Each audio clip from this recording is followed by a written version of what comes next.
Hi, my name is Tom Fremont and I'm from High Five ABA, and today we're going to talk about business plans for your ABA practices. Please click below in the comments or go to our website for a business plan template designed for behavior analysts. Business plans are important for two reasons. One, it encourages you to think through the details of your company so that you're able to be set up for success. Secondly, it is for investors to know that your bottom line makes sense and that your company is sustainable.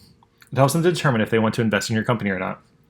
Business plans should be no more than 8 to 10 pages long and include these 7 sections. The first part of your business plan is called your introduction or executive summary. It includes your business name, contact information, and business structure. Examples of your business structure include corporation, LLC, or sole proprietorship. If you're a nonprofit, you'll want to make a note about that as well. Then include a brief description of your company. This includes a few sentences about your background and what makes your company unique. And then go into your team biographies. This is your greatest strength. Emphasize the experience and expertise of your leadership team and what they're responsible for. This is a big selling point to investors. They want to know this information. You need strong leadership for your company to be successful. The second part of your business plan is called your message or your culture. It includes your mission statement, your vision statement, and your why. Your mission statement should answer 4 questions. Who is your target market? What do you offer them? How do you offer it? And why do you offer it? It should be 1 to 2 sentences long and should be looking 1 year ahead. Your mission statement will change and evolve over time, whereas your vision statement should be looking 5 years ahead and should be no more than 10 words. Think big picture. What's your cause? And then lastly, what's your why? This is the heart and motivation behind your company. Why are you starting your own ABA practice instead of working for someone else? Answer why 2 to 3 times to get to the core of your decision. This should be short. This should be personal. You'll repeat your mission, your vision, and your why 1,000 times, either to clients, to employees, or to investors. This is foundational to your company culture. Make them memorable. Make them concise. Do not underestimate the value of these 3 things. The next part of your business plan is the offering, traditionally known as the product or your service. You have to remember that many families, banks, and private equity firms don't know about applied behavior analysis.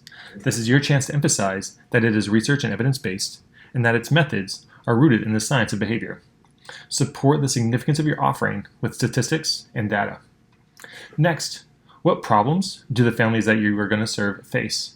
And what solution does your offering bring? How do you help them? How will their lives be different after you are done? And then where will you deliver your services and why?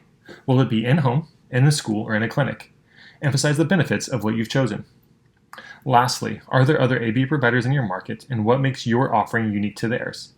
Is it the insurance that you accept, the location of your services, or the quality or the style of your services? There are many different factors that can make your offering unique. Traditionally, this is considered your competition, but we want to emphasize the importance of collaboration in this field. The supply of providers is far from meeting the demand of services, and we all need to help these families. So refer and collaborate with the other providers to help the children and know the uniqueness of your offering. The fourth part of the business plan is called the marketing strategy. First off, define your target market. That includes the demographics and psychographics. Demographics include the age, gender, income level, and diagnosis of the children you serve. It may also include the insurances that you'll accept. The psychographics include the interests, desires, and fears of your clients. Articulating the psychographics will help shape why you have chosen to provide services in schools, in homes, or in clinics.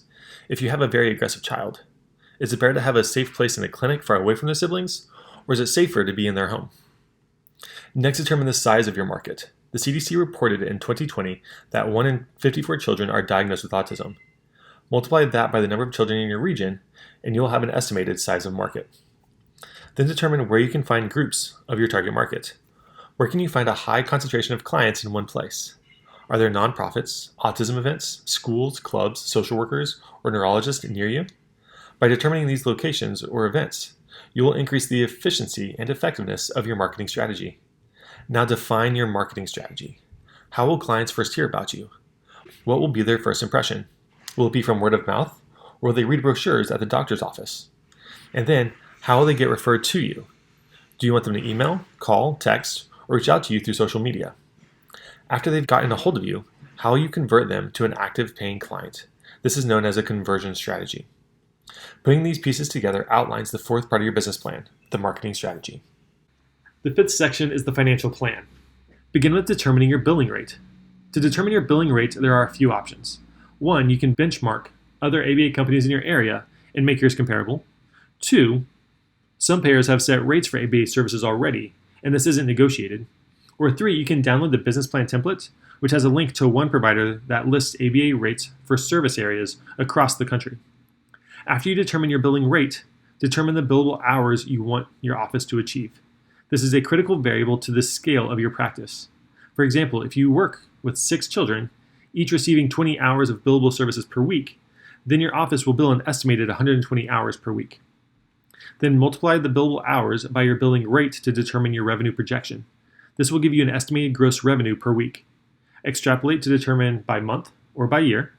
If you want to increase your revenue, then you'll have to increase the billable hours of your office or bill at higher rates.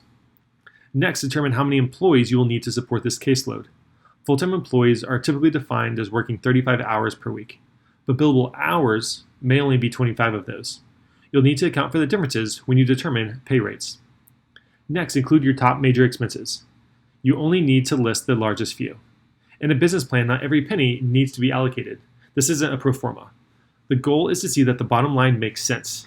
So include only your payroll, facility costs, and marketing budget is generally enough to see that the bottom line makes sense. Tied to your financial plan is your roadmap, or goals. This defines your largest business opportunity and the goals that will help accomplish it. For a new ABA company, the first business opportunity you are trying to accomplish is growing your hours of service. There are 2 important aspects to consider. First, getting the clients. This is your marketing intervention as outlined in your marketing strategy. And secondly, maximizing the service hours that have been approved. If you are authorized for providing 20 hours per week, then utilize the 20 hours to the greatest benefit of the child. If you only work with the child for 10 hours, you not only miss the opportunity to help the child, thereby missing the opportunity to accomplish the mission of your company, you also miss out on the critical revenue for your company. So define the activities that you can measure that directly impact receiving referrals and maximizing authorized hours of service. Next, measure the progress of the activities and the results. Examples of the results you could track include the billable hours and revenue. An example of marketing activities you could track may include your outreach activities, such as number of calls with other providers, social workers, or referral sources per week. Set daily, weekly, or monthly goals and then track them. This doesn't take much time and it prioritizes your activities. Then chart your progress. Charting your business opportunity and the activities that support it visualizes your progress. Then celebrate it. Will your celebrations be a new decoration for your office or taking a great referral source to a nicer lunch the next time you connect? Integrate your celebrations into your work so that your work becomes even more reinforcing. This will increase the joy for your work and the likelihood that you'll continue to progress. Setting specific, measurable, attainable, and timely goals for your ABA practice provides direction and lays a roadmap for your company. The goal should be linked to the mission of the company to increase engagement and focus your efforts. The 7th part of your business plan is your ask. If you're seeking investors, what do you want from them? Are you seeking $50,000 or $100,000? They'll want to know how their money will be invested. This is your opportunity to tie it to your roadmap. Will you be leasing a building or put it towards a competitive benefits package to recruit the best BCBAs? Or will you create a very prolific marketing strategy? Lay out 2 or 3 goals that the funds will go towards and how that will increase your company's growth. It is not advised to write out in your business plan what you are willing to offer to investors if they invest in your company. Do not include equity or discuss interest rates at this stage in the process of negotiating. By excluding this, your business plan is presentable to banks, private equity firms, or angel investors. Business plans need not be tailored to each investor you approach. Keep it simple and let them initiate the conversation about terms. If you're seeking investors, make sure to include your ask in your business plan. That includes the 7 sections in your business plan for your ABA company. If you're looking for more resources, please click below in the comments, or you can go to our website. We wish you the greatest success with your ABA company, and we'd love to hear about how you progressed along the way. Please reach out to us. Good luck, and bye-bye.